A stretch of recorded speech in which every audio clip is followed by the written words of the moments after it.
Okay, so this is one of my many supernatural things that have happened to me in my life.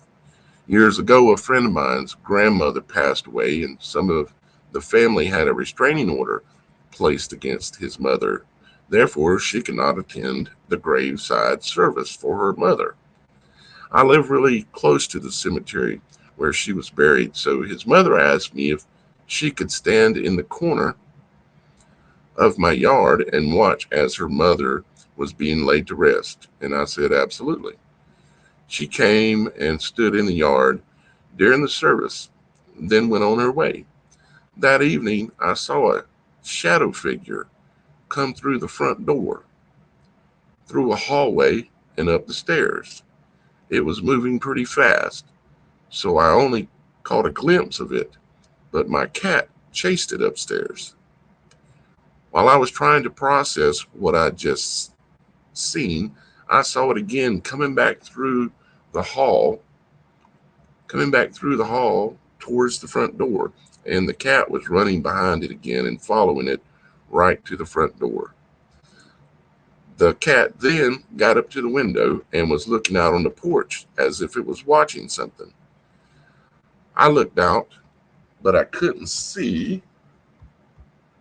Let me pull this down a little bit. Anything outside. I've always wondered if it was the spirit of her mother, but I'm not sure how that sort of thing works. I've always thought our soul went back to God after we pass away, but thought it was odd to see that not long after she left. Not long after she left. Johnny. So basically, seeing an apparition, a spirit, or a shadow figure come through his house after a friend was there watching her mother's funeral in the adjacent yard.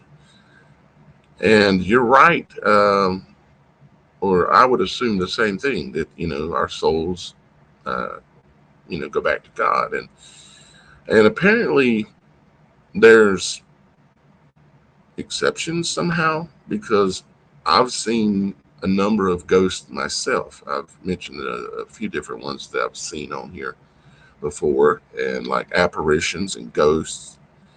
And okay, where did that go? Still live, but my thing disappeared. Okay, there it is. And it makes me wonder too, of course, exactly how that works. And that's part of why we're doing this and looking to study this is because of those same questions. To see, we don't know what we can learn until we study something, carefully study something. It's like I've said in the past, you have to, in order to understand this world, WHRLED world, in order to understand this world, you have to go out and you have to slow yourself, slow your mind, and study it. Study everything about it. Consciously decide you want to understand it. It's very similar to understanding and reading scripture or the Bible or really any book.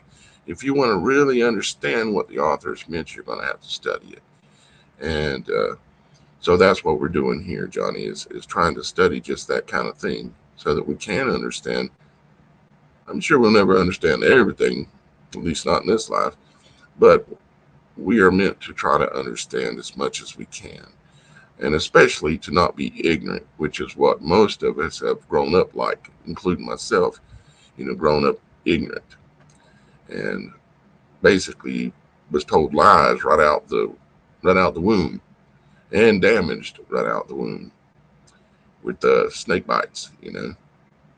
So with that being said, Johnny, thank you very much, buddy, for submitting that story and being willing to be brave and write it in and put it in there and send it in to us, because most people are nervous about telling these stories because they don't want to be seen as crazy.